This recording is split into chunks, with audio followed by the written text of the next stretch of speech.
손 들고 찬양합니다. 두 손 들고 찬양합니다.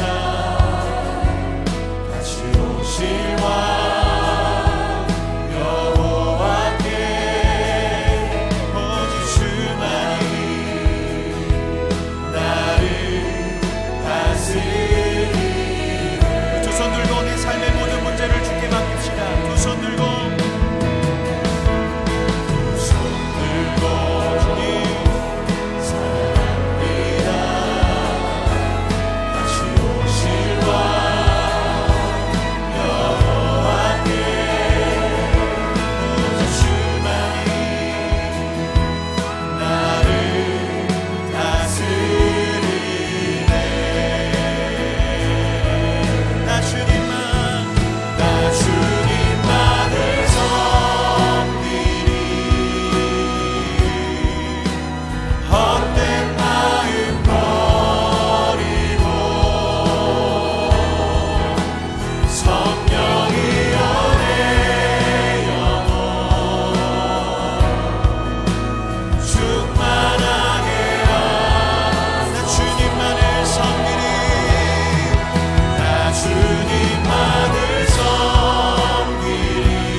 버리고 주님만 바라봅시다. 성령이여 내 영혼 이 시간 주님 충만하게 하소서. 주님만을 다 주님만을 섬기리. 헛된 마음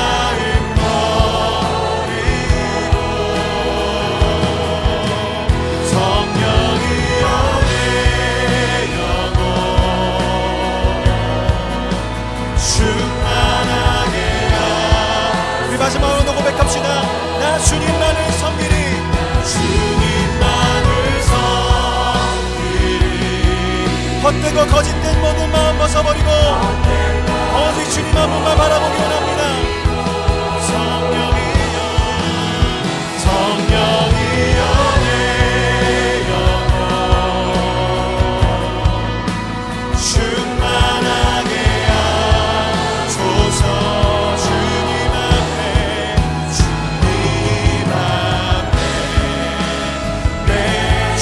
내 생명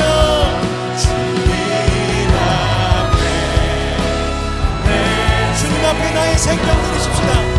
주님 앞에 내 생명 드리라. 아멘.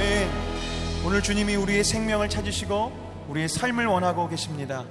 우리 예배한다는 것이 무엇입니까? 예배한다는 것은 내가 노래하고 고백하고 믿는 대로 살겠다는 결단이 예배입니다.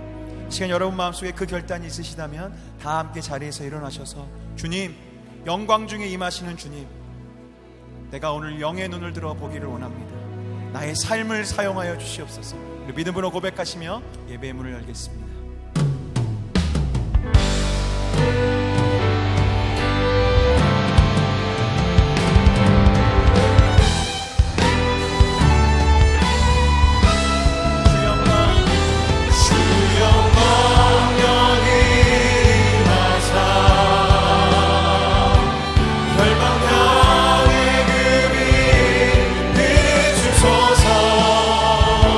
주의 얼굴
구주를 찬송하리로다. 할렐루야.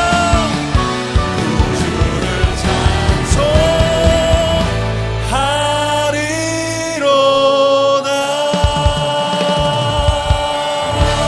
할렐루야. 다시 한번 주님 앞에 감사의 박수를 드립시다. 할렐루야.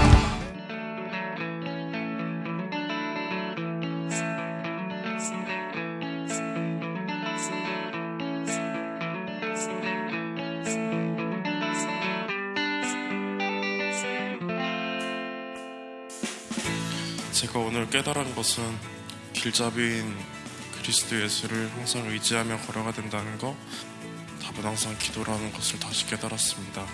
정말로 프레이 온이 되는 신앙생활을 하면서 터널 지나갈 때마다 열심히 주만을 생각하면서 기도하고 찬송가를 들으면서 지나다니는 진실한 신앙인이 되겠습니다.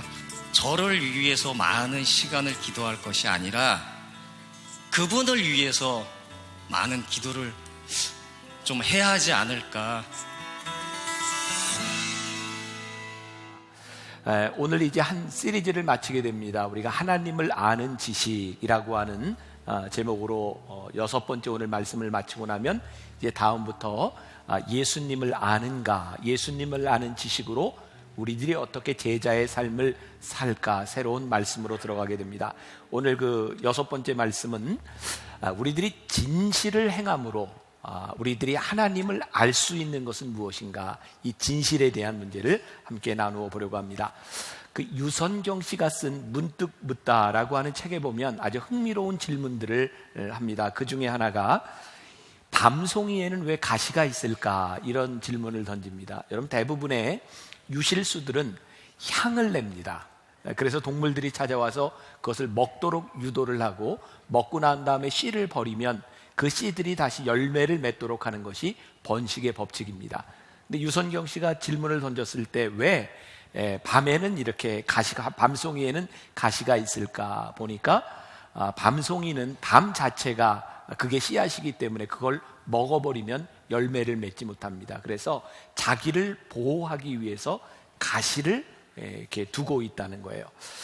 가시는 상대방을 공격하기 위한 것이 아니라 자기를 보호하기 위한 것이다. 그러면서 우리들 주변에 보면 가시돋친 말을 하는 사람이 있어요. 그 사람의 말을 들으면 상처가 돼요. 근데 가만히 생각해 보면 그 사람이 공격하려고 하는 의도가 아니라 자기를 방어하기 위해서 가시돋친 말을 하는 것은 아닌가. 여러분들 밤에 개들이 짖잖아요. 대개 짖는 개는 용감해서 짖는 게 아니랍니다.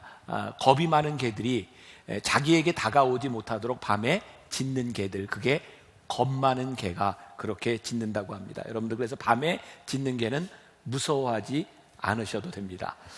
또 재미있는 것 중에 하나가 그런 거죠. 여러분들, 나무들을 보면 산에서부터 밑에 있는 나무일수록 이파리도 많고 큽니다. 그리고 산 정상으로 올라가면 올라갈수록 나무들이 점점 작아집니다. 저는 몇 년 전에 태백산에 그 등산을 갔을 때 그 주목나무를 보고 참 이렇게 멋지다라는 생각을 했는데, 오래되어서 이렇게 작지만 이렇게 두툼한 나무들을 봐요. 여러분, 산 정상에 가면 나무들이 다 작습니다. 가시도 별로 없습니다. 이유는 무엇일까요? 공격받을 일이 없다는 겁니다. 여러분들, 우리들의 삶의 유연성이라고 하는 것, 누군가를 돌본다고 하는 것, 이런 것들은 사실 우리들의 신앙이 자라나면서 우리들에게 있어지는 거예요. 혹시 여러분들 주변에 우리를 힘들게 하는 가시돋친 말을 하는 사람이 있다면 그는 아직 성숙하지 못하여 자기를 보호하고 있구나라고 생각하면 될 것입니다. 그렇게 우리의 삶은요, 점점 배워가는 거예요. 우리가 하나님을 아는 지식에 대한 말씀을 물론 다 할 수는 없지만 오늘 6번에 걸쳐서 우리가 배우게 되었는데, 우리들이 하나님을 아는 지식을 통해서 우리들의 신앙이 점점 자라나게 되어 있는 거죠. 우리가 글 읽는 것을 배우면서 문학을 비평하게도 돼요. 덧셈과 뺄셈과 곱셈과 나눗셈을 우리들이 배워가면서 고등수학으로 이렇게 발전하게 됩니다. 우리의 신앙도 그렇게 자라나는 거예요. 그래서 여러분들이 주일날 예배를 드리며 이 말씀을 듣는 것은 여러분들에게 굉장히 복된 일이라는 거예요. 왜? 우리가 자라가고 있기 때문이죠. 그래서 오늘도 여러분들이 말씀을 들으며 내가 어떻게 이 말씀을 내 삶에 적용할까, 여러분들이 그런 마음을 가지고 말씀을 들어야 됩니다. 또 이따가 시킬 거잖아요. 이제 긴장을 하시고 말씀이 내 속에서 잘 자라날 수 있도록 그렇게 들어야 합니다. 오늘 본문 말씀을 기초해 보면 하나님에 대한 지식의 일부분을 우리들이 보게 됩니다. 어떻게 되어 있냐면 하나님은 어떤 성품을 가지고 계시냐면 거짓을 미워하시는 분이다. 그리고 진실을 행하는 자를 기뻐하시는 분이다. 그러면 우리들이 하나님을 배움으로 인하여 하나님을 닮아갈 수 있는 거예요. 우리가 거짓을 멀리하고 진실을 가까이 할 때 우리들이 하나님을 닮아가게 되는 거죠. 제가 몇 년 전이었던 것으로 기억을 합니다. 제가 설교를 하다가 무척 당황스러웠던 적이 있어요. 1부 예배를 마치고 2부 설교를 할 때였는데 저는 정말 설교 준비를 열심히 합니다. 열심히 하고 일주일 내내 원고를 보고 나와요. 그렇지만 설교 원고가 없이는 불안해서 설교를 못해요. 제가 어떻게 다 외울 수 있겠습니까? 그래서 제가 이제 도입 부분에 이렇게 이야기를 하다가 이제 본론으로 넘어가려고 설교를 원고를 딱 보는 순간 깜짝 놀랐어요. 제가 1부 때 가져왔던 설교 원고가 아니라 제가 사무실에 올라갔다가 내려왔는데 다른 원고를 가지고 온 거예요. 정말 그 순간에 정말 식은땀이 쫙 나는 거예요. 여러분, 그 순간에 정말 1만 가지의 생각이 이렇게 교차하는 거예요. 이 상황을 어떻게 모면하지? 그냥 해? 어떡하지? 그렇게 고민을 하다가 교인들에게 이야기를 했어요. 여러분, 제가 설교 원고를 잘못 가져왔습니다. 그 순간 저만 긴장한 게 아니라 교인들도 함께 긴장했어요. 그리고 예배를 마치고 났는데 한 분이 저에게 이런 이야기를 했어요. 목사님, 제가 평생 신앙생활을 하면서 오늘처럼 열심히 설교를 들은 날이 처음입니다. 그분이 왜 열심히 들었을까요?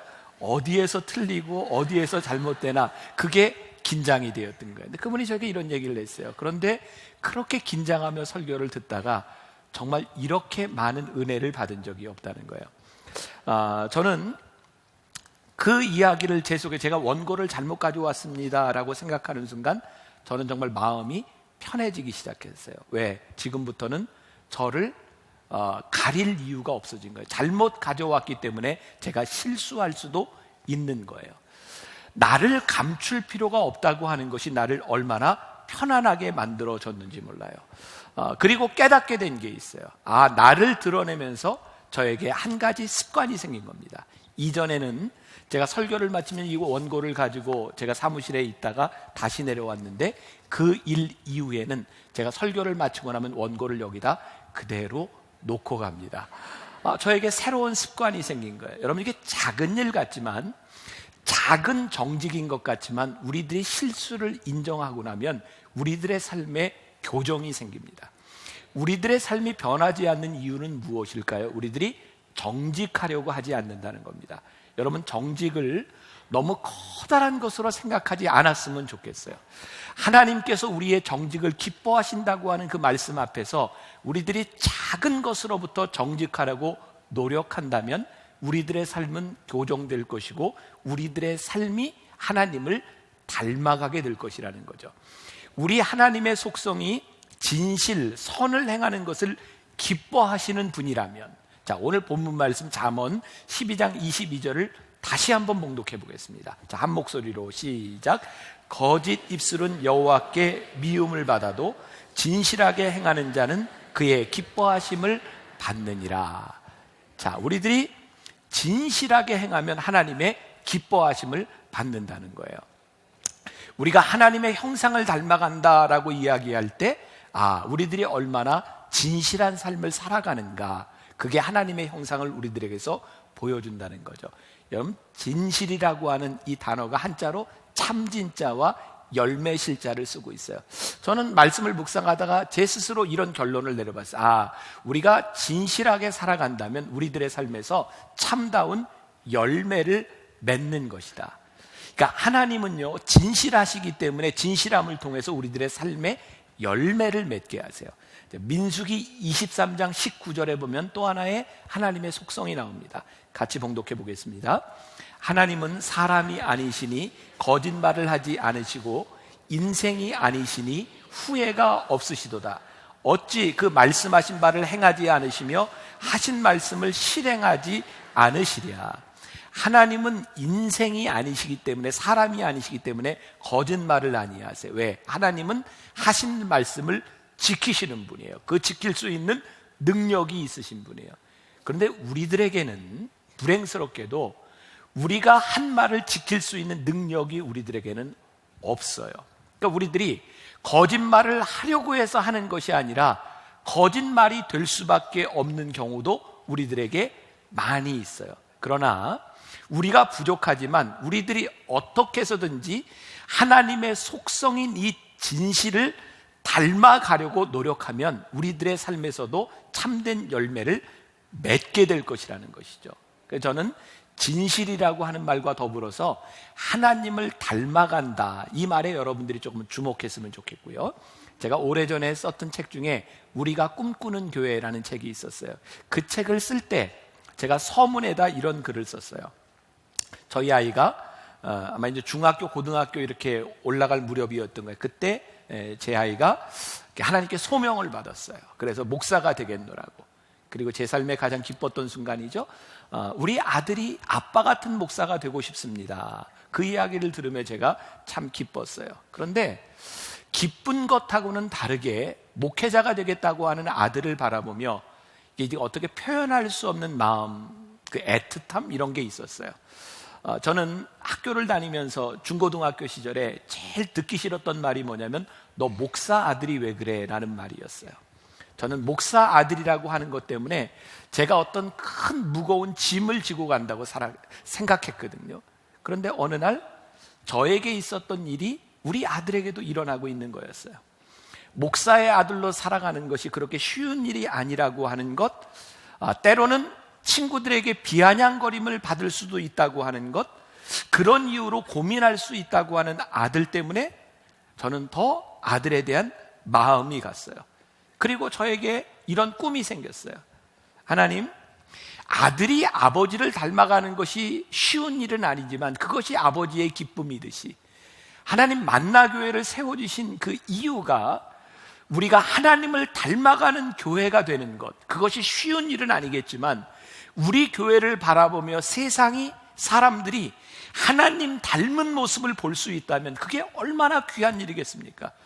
저는 우리가 꿈꾸는 교회라고 하는 책을 쓰고 제가 우리가 꿈꾸는 교회 목회를 하고 싶다고 생각했을 때 적어도 우리 성도들과 우리 교회가 진실함이라고 하는 측면에서 하나님 닮은 모습을 좀 드러냈으면 좋겠다.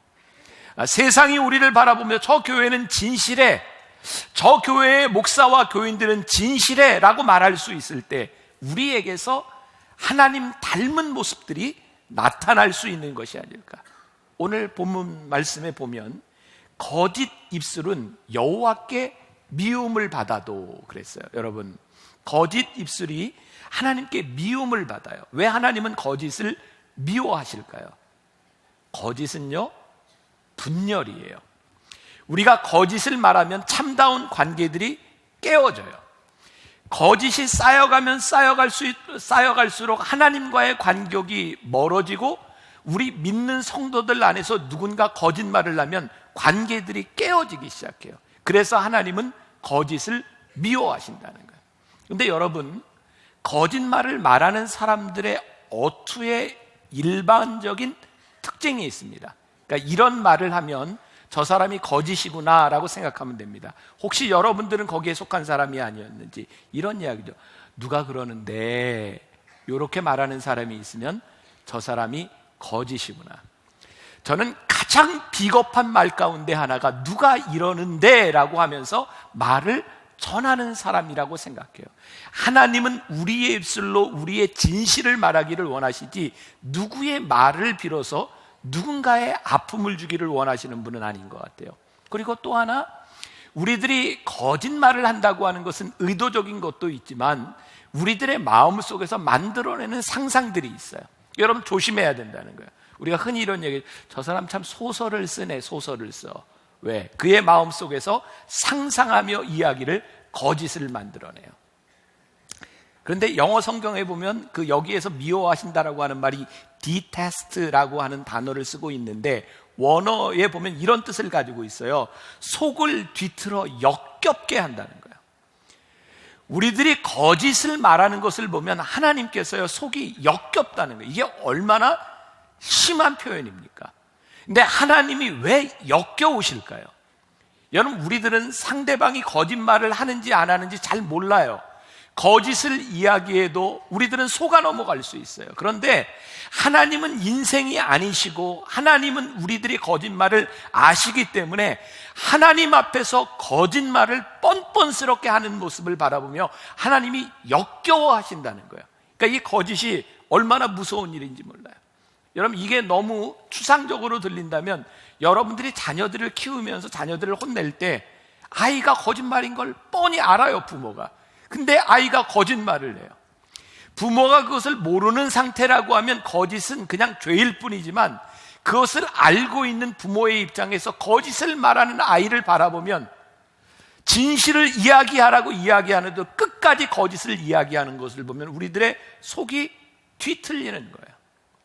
근데 문제는 우리들은 거짓을 분별할 만한 능력이 없지만 하나님은 아시기 때문이라는 거죠.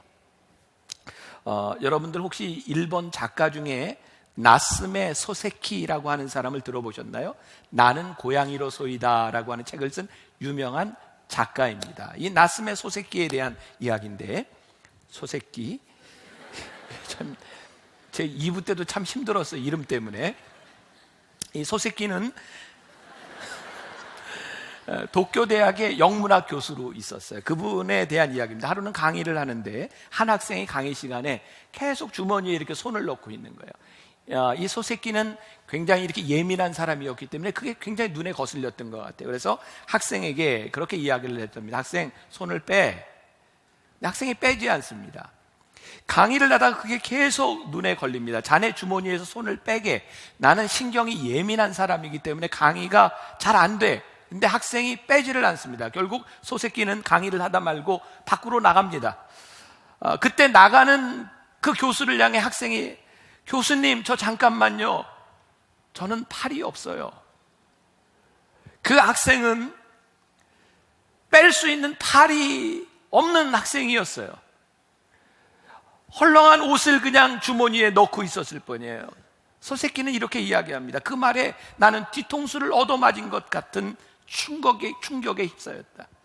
자신의 예민한 성격 때문에 한 사람의 아픔을 전혀 돌보지 못했다. 여러분, 한번 우리들이 생각해 보세요. 우리들은 사실 거짓말을 한다고 말할 때 그 거짓말이 무엇인지 우리는 분별할 수 있는 능력이 있는 것은 아니에요. 또 우리는 진실을 이야기한다고 할 때, 누군가에게 이것이 진실이냐고 이야기할 때 우리는 그것이 정말 진실인지를 판단할 수 있을 만한 능력이 우리들에게 있는 것도 아니에요. 그런데 우리는 판단해요. 우리는 진실이라고 판단하는데 그것이 거짓일 수 있어요. 예를 들어서 우리는 누군가를 해서 이런 말을 너무 쉽게 하잖아요. 저 사람은 너무 구두쇠야, 인색해. 근데 정말 여러분은 그 사람의 삶에 대해서 지금 어떤 형편에 있는지 여러분들이 다 알 수 있나요?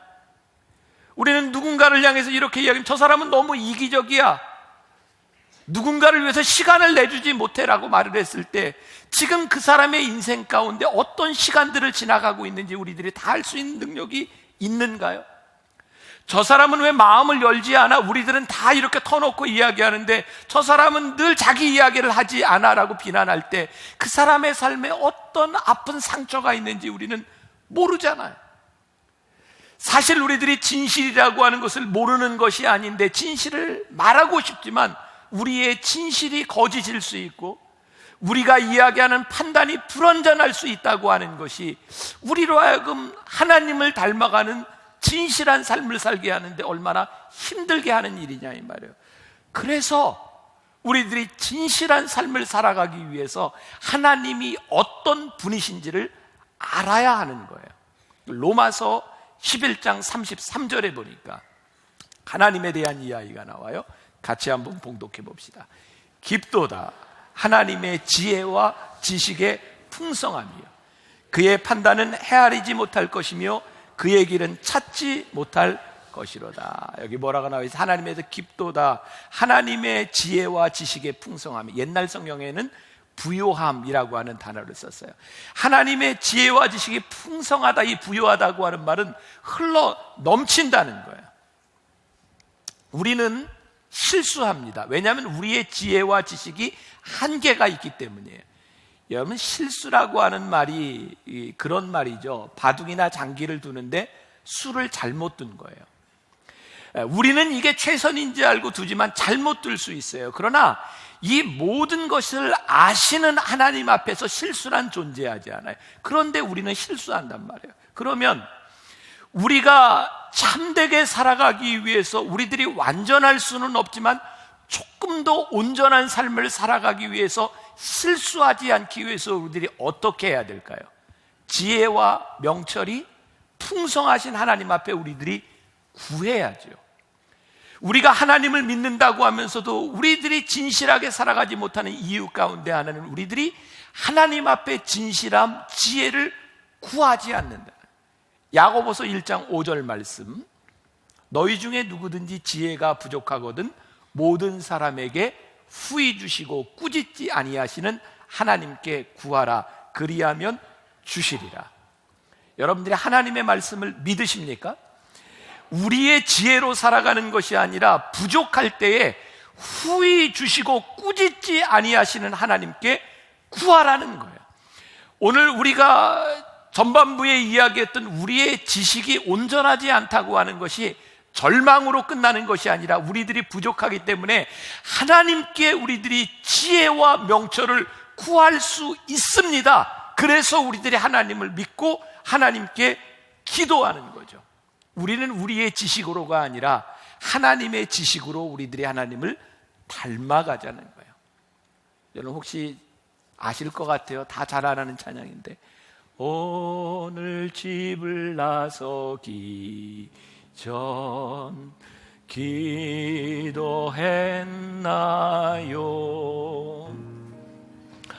오늘 받을 은총 위에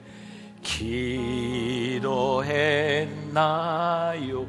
기도는 우리의 안식, 기도는 우리의 안식, 빛으로 인도하리. 앞이 캄캄할 때 기도 잊지 마세요. 여러분들에게 묻고 싶어요. 오늘 집을 나서기 전 기도했나요? 여러분, 우리는요 많은 일들을 하면서 살아가요. 그런데 우리는 우리가 최선이라고 생각했던 그 일들조차도 최선이 아닐 때, 우리들이 진실이라고 믿었던 것조차도 진실이 아니었던 일들을 많이 경험해요. 그래서 우리들에게 뭐라고 말씀하세요? 너희들이 부족하거든 하나님께 구하라. 너희들이 오늘 집을 나서기 전 기도하라는 거예요. 하나님께 물으라는 거예요. 그때 우리는 점점 하나님을 닮아가는 삶을 살아요. 만일 여러분들이 하나님을 닮고자 하는 마음의 소원이 있는데 묻지 않고 구하지 않는다면 우리가 어떻게 하나님을 닮아갈 수 있겠어요? 제가 구체적으로 여러분들에게 제안을 좀 하려고 해요. 여러분, 진실이 선포되는 것은요, 진실하지 못한 사람들에게 굉장히 당황스러운 일입니다. 그리고 우리 그리스도인들이 하나님 앞에 지혜를 구하며 진리를 행하며 살아간다면 비진리인 이 세상은 우리로 인하여 당황스러워야 됩니다. 그리고 당황스러운 일이 일어나면 변화가 일어납니다. 우리가 하나님을 믿으며 하나님을 믿는 사람으로서 변화를 일으키지 못하는 이유는요, 우리들이 비진리인 이 세상에서 당황스럽게 하지 못한다는 거예요. 그러니까 여러분들이 진리로 살아간다고 하는 것은 이 세상을 당황스럽게 해야 한다. 저는 목사가 되고 나서 초창기에 좋은 목사님을 좀 배우고 싶었어요. 그때 제가 늘 받아보았던 설교집, 그리고 들었던 설교가 있는데 지금은 은퇴하신 소망교회 곽선희 목사님 설교였어요.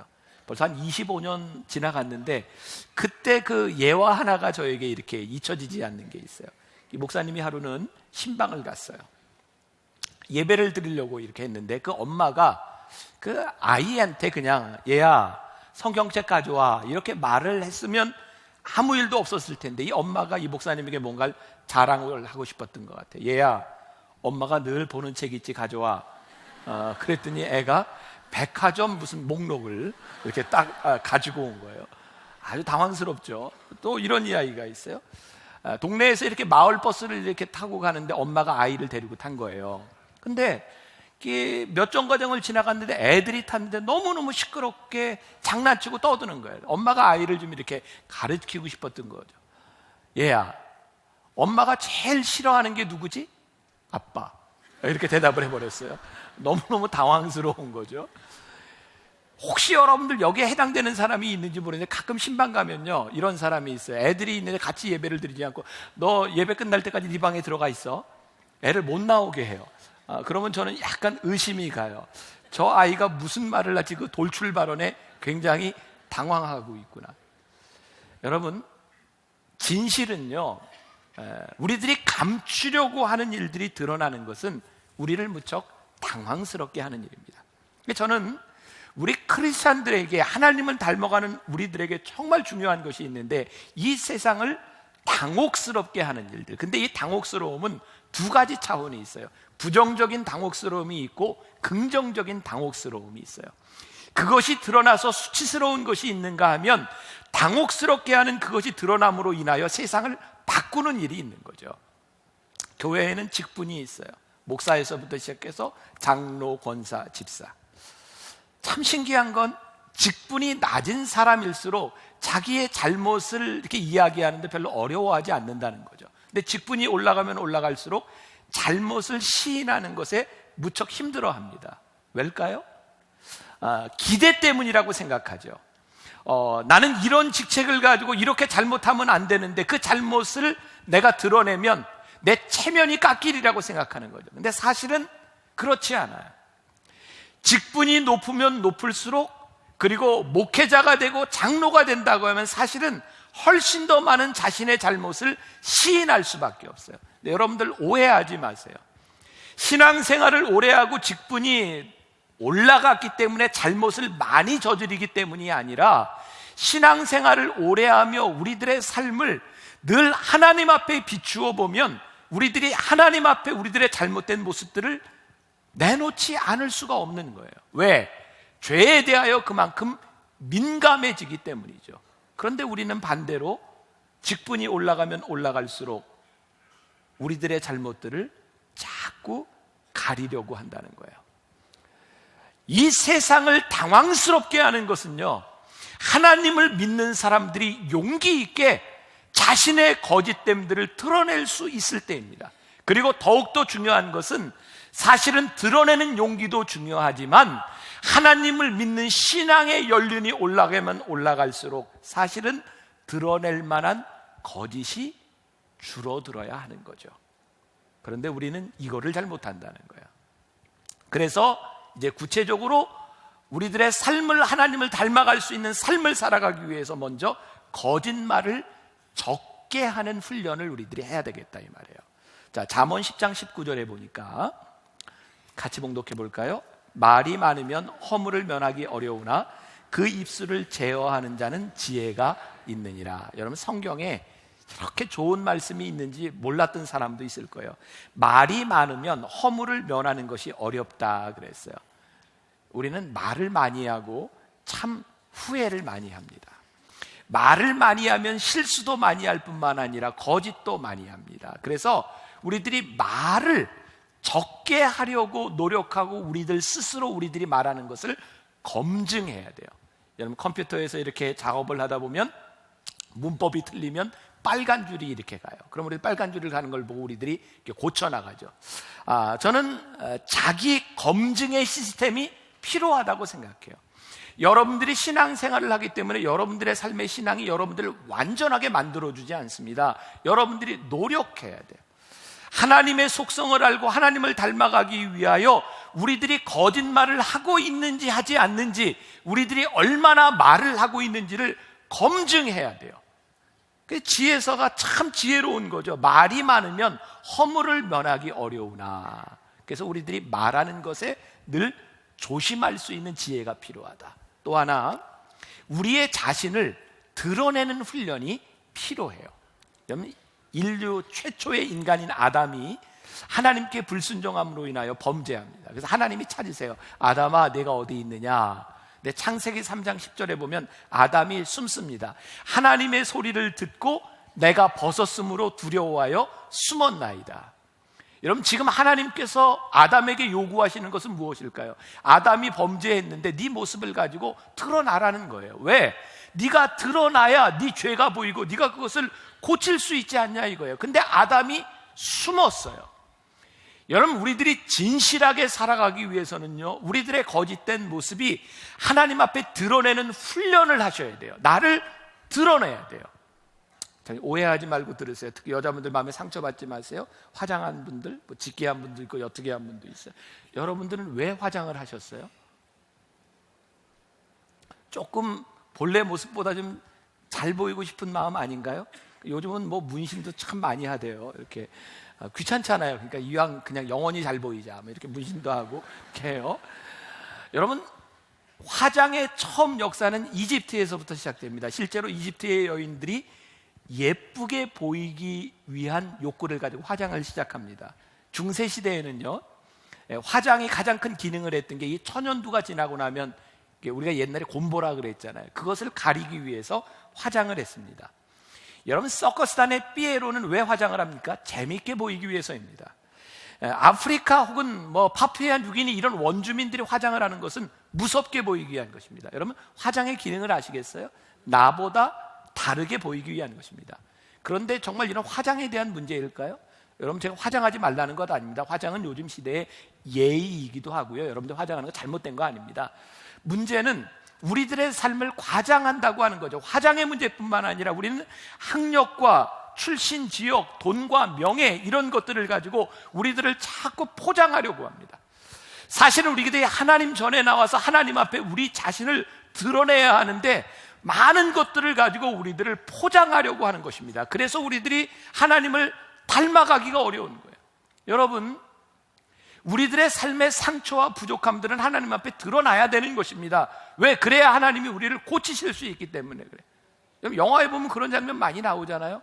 누가 뭐 칼에 맞았거나 화살에 맞았거나 총에 맞았거나 고치기 위해서 사람들이 가서 처음으로 하는 일이 뭡니까? 옷을 찢잖아요. 상처가 드러나야 고쳐지는 거예요. 여러분들, 교회의 본질에 대한 올바른 생각을 가지고 있어요. 성 어거스틴은 교회는 병원과 같다 그랬어요. 병원은 뭐 하는 것입니까? 병자를 고치는 것이에요. 교회는 문제가 없는, 죄가 없는 사람들, 깨끗한 사람들의 공동체가 아니라 죄와 상처를 가지고 온 사람들이 그 상처를 치유하는 것이 교회예요. 왜? 하나님은 우리의 부족함과 우리의 거짓된 것을 치유하기를 원하시는 분이기 때문에 그래요. 그래서 우리들이 훈련해야 되는 거예요.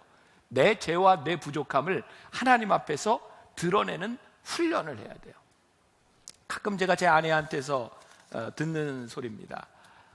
꼭 그런 얘기까지 설교 시간에 해야 되냐고, 너무 그렇게 솔직하게 얘기해야 되냐고. 근데 제가 한 가지 훈련하는 거예요.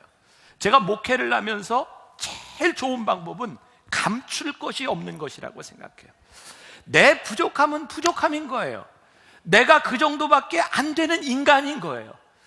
여러분들이 여기에서 설교를 듣고 저와 함께 목양을 하고 있지만 저는 여러분들보다 부족한 게 더 많은 사람이에요. 부족하기 때문에 하나님이 쓰시 못하는 것이 아니라 부족함을 고쳐서 쓰시는 하나님인 것을 우리들이 믿기 때문에 우리들의 모습을 드러낼 수 있는 거예요. 여러분, 이사야 1장 18절에도 우리가 아는 유명한 말씀이 있죠. 여호와께서 말씀하시되 오라 우리가 서로 변론하자. 너희의 죄가 주홍 같을지라도 눈과 같이 희어질 것이요 진홍같이 붉을지라도 양털같이 희게 되리라. 죄를 가지고 나오라는 거예요. 우리의 부족함을 가지고 나오라는 거예요. 하나님 앞에 우리들의 모든 것을 드러내라는 것이에요.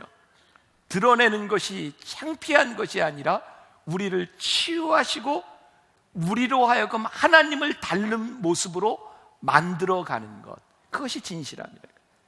또 하나 이야기한다면 여러분들이 진실을 말하려고 노력해야 돼요. 누군가에게 이야기할 때, 상대방에게 이야기할 때 여러분들이 진실을 이야기하려고 노력해야 돼요. 잠언 3장 3절에도 참 좋은 말씀이 있어요. 같이 봉독해 볼까요? 인자와 진리가 내게서 떠나지 말게 하고 그것을 내 목에 매며 내 마음판에 새기라. 진리가 너희에게서 떠나지 않도록 목에 매고 마음판에 새기라는 거예요. 여러분, 진리를 이야기하기 시작하면 진리가 우리들의 삶에서 진실이 계속해서 나오게 되어 있는 거예요. 저는 옛날에 그런 경우에 제가 대학교 1학년 다닐 때 맨날 당구장에서 살았거든요. 근데 그때는 진짜 신기하게 어쩌면 가는 데마다 당구장이 다 있어요. 여러분은 그런 경험 없으세요? 한번 어디에 빠지면 그것만 보여요. 제가 목회 현장에 처음 전도사로 나갔을 때, 저는 이제 영월에서도 1시간쯤 떨어지면서 목회를 했는데, 제가 서울에 대학원을 다니고 있었어요. 오가는 시간 가면 7시간, 8시간 차를 몇 번을 갈았다고 가요. 근데 저는 그때 처음으로 그런 경험을 했어요. 세상에 그렇게 교회가 많아요.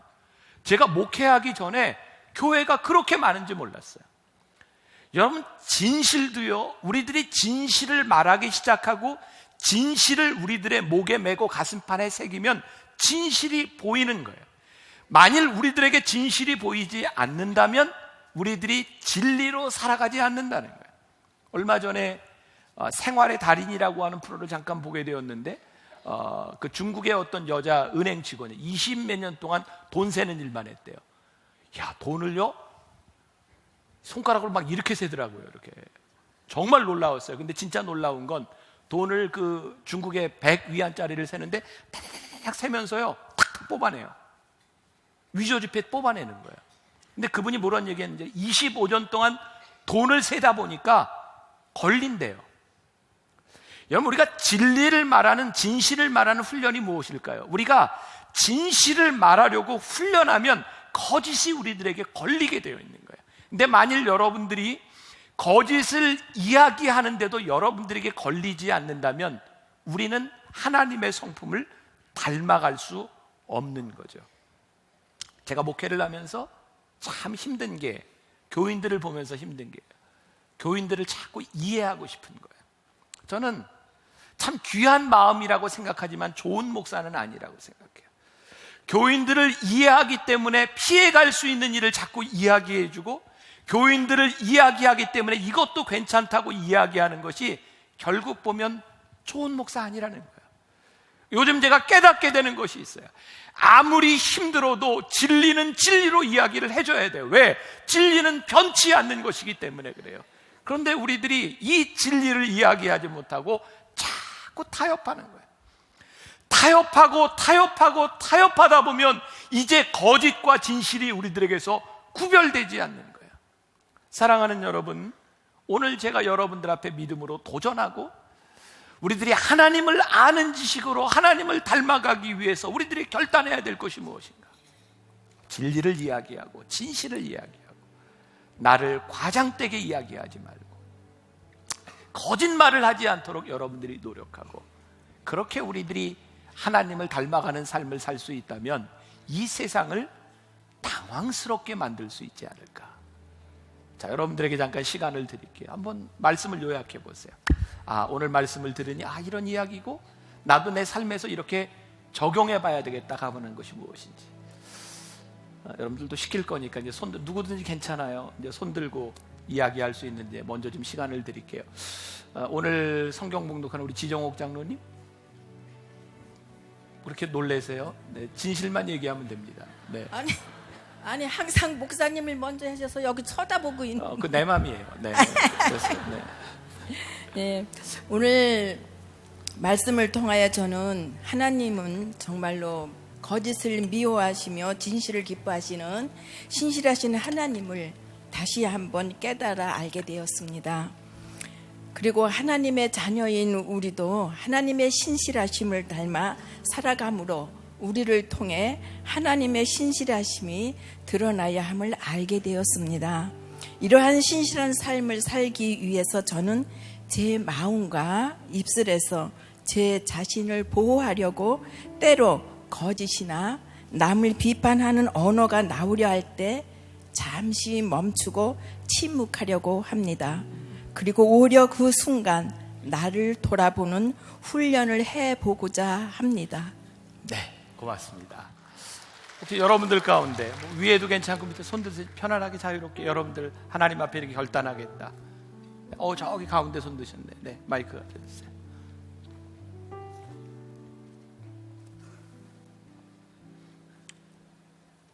우리 권사님하고 내가 한 분만 더 시키겠습니다. 오늘 가슴 뛰는 분은 고백하세요. 네. 제4 남선나무 방일철 권사입니다.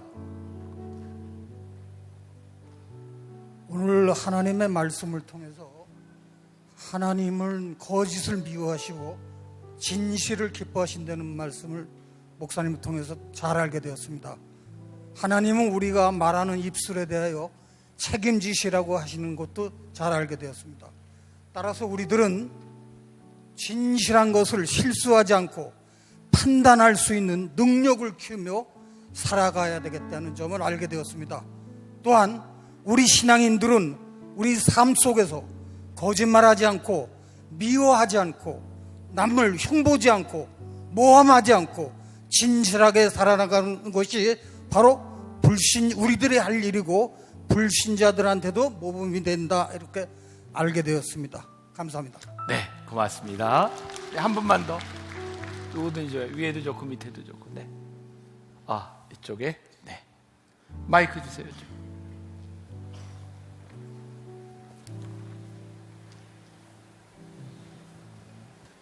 네, 저는 오늘 말씀을 들으면서 한 20년 훨씬 전에 대학 때